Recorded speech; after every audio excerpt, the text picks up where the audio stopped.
एक दिन कोनी क्लिफर्ड को बोलती है कि मुझे बहुत अफसोस है कि हमारा कोई बच्चा नहीं है। इस पर क्लिफर्ड उसे बोलता है कि मैं बहुत कोशिश कर रहा हूँ, और वो अपने शरीर को ठीक करने के लिए उस पर करंट के झटके देने लगता है। क्लिफर्ड दर्द से बहुत चिल्ला रहा था, और फिर जब आखिरी में कोनी से उसका दर्द देखा नहीं जाता तो वो क्लिफर्ड को रोक देती है। अब क्लिफर्ड इस काम में नाकाम हो गया था, इसलिए वो रोने लगता है। अब इसके अगले दिन कोनी जंगल में जाती है और वहाँ पर बैठकर एक डायरी पढ़ने लगती है, पर तभी उसे ओलिवर के काम करने की आवाज सुनाई देती है और वो तुरंत उसके पास चली जाती है। जहाँ पहुंचकर वो छोटे चूजों को देखती है और उनको देखकर रोने लगती है। उन बच्चों को देखकर वो अपने बच्चे को याद करती है जो शायद अब कभी भी पैदा नहीं होगा। अब कोनी को रोता हुआ देखकर ओलिवर उसके पास आता है और उसे गले लगा लेता है। अब ओलिवर भी कोनी को पसंद करने लगा था, इसलिए वो उसे अपने साथ अपने कॉटेज में ले जाता है, जहाँ वो दोनों घपाघप करते हैं। अब कोनी पूरे दिन ओलिवर के साथ ही रहती है, और फिर जब शाम होने को आती है तो ओलिवर उसे घर छोड़ने उसके साथ जाता है।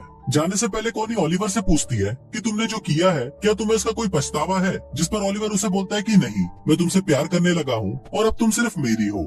उसी रात बहुत तेज तूफान आता है और बादल गरजने लगते हैं। ओलिवर को कोनी की बहुत याद आ रही थी, इसलिए वो बहुत ज्यादा दारू पी लेता है। वहीं कोनी की नींद भी उड़ जाती है और वो भी ओलिवर की याद में सो नहीं पाती। फिर वो खिड़की से ओलिवर के घर की रोशनी को देखती है और वो खुद को रोक नहीं पाती और दौड़ते हुए ओलिवर के पास चली जाती है और उसे जाते हुए उसके घर की एक मेड देख लेती है। ओलिवर भी वहाँ कोनी का इंतजार कर रहा था और वो कोनी को बोलता है कि मुझे नहीं लगा था कि तुम मुझसे मिलने आओगी। इस पर कोनी उसे बोलती है कि मैं तुम्हें कभी भी अकेला नहीं छोड़ूंगी, और फिर वो दोनों वहाँ पर घपाघप करने लगते हैं। एक दिन क्लिफर्ड के घर पर एक पार्टी होती है जहाँ पर डंकन भी आया होता है। फिर क्लिफर्ड देखता है कि कोनी और डंकन साथ में डांस कर रहे हैं और उसे ये देखकर बिल्कुल भी अच्छा नहीं लगता। अगली सुबह क्लिफर्ड कोनी को बोलता है कि तुम्हारे लिए तुम्हारे पति से ज्यादा इम्पोर्टेंट एक बच्चा पैदा करना है। कोनी हमेशा से एक बच्चा चाहती थी और क्लिफर्ड को लगता है कि इसीलिए कोनी डंकन के करीब जा रही है। पर इस बात से कोनी बहुत गुस्सा हो जाती है, जिस पर क्लिफर्ड उसे कहता है कि उसे इस बात से कोई फर्क नहीं पड़ता कि तुम किसी से भी बच्चा पैदा करो, बस वो बच्चा मेरा होना चाहिए।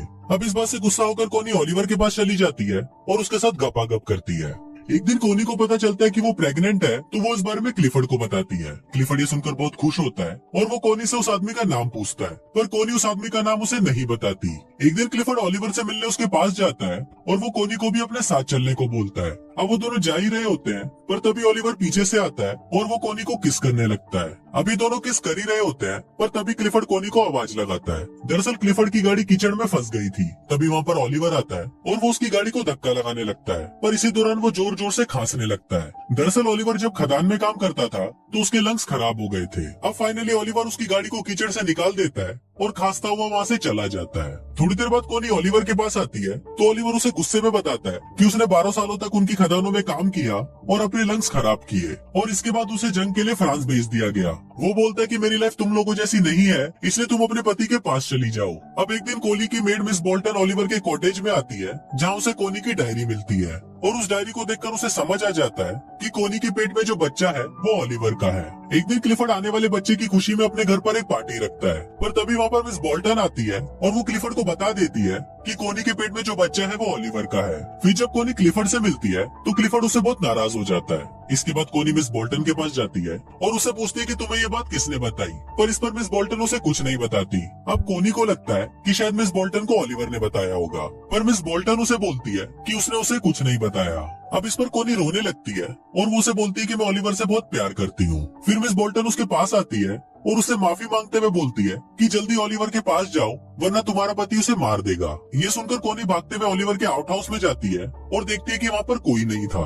ये देखकर कोनी रोने लगती है, पर तभी वहाँ पर ओलिवर आ जाता है और उसे देखकर कोनी उसे गले लगा लेती है। इसके बाद हम देखते हैं कि कोनी क्लिफर्ड के घर पर आती है, जहाँ कोनी उससे डिवोर्स मांगती है, पर क्लिफर्ड उसे मना कर देता है और ओलिवर को बुलाने के लिए बोलता है। पर फिर जब ओलिवर वहाँ पर आता है तो वो दोनों आपस में बहस करने लगते हैं और फाइनली कोनी और ओलिवर क्लिफर्ड के घर को छोड़कर चले जाते हैं। उनके जाते वक्त क्लिफर्ड वहाँ पर आता है और वो कोनी को तलाक देने के लिए मान जाता है। अब कोनी और ओलिवर क्लिफर्ड से बहुत दूर चले जाते हैं और हमेशा हमेशा के लिए साथ रहते हैं, और कुछ इसी तरह से ये फिल्म यही खत्म हो जाती है। अगला एपिसोड जरूर देखें। वीडियो पसंद आया हो तो इसे लाइक और चैनल को सब्सक्राइब करना ना भूलें। मैं मिलता हूँ आपसे बहुत ही जल्द एक नए वीडियो के साथ।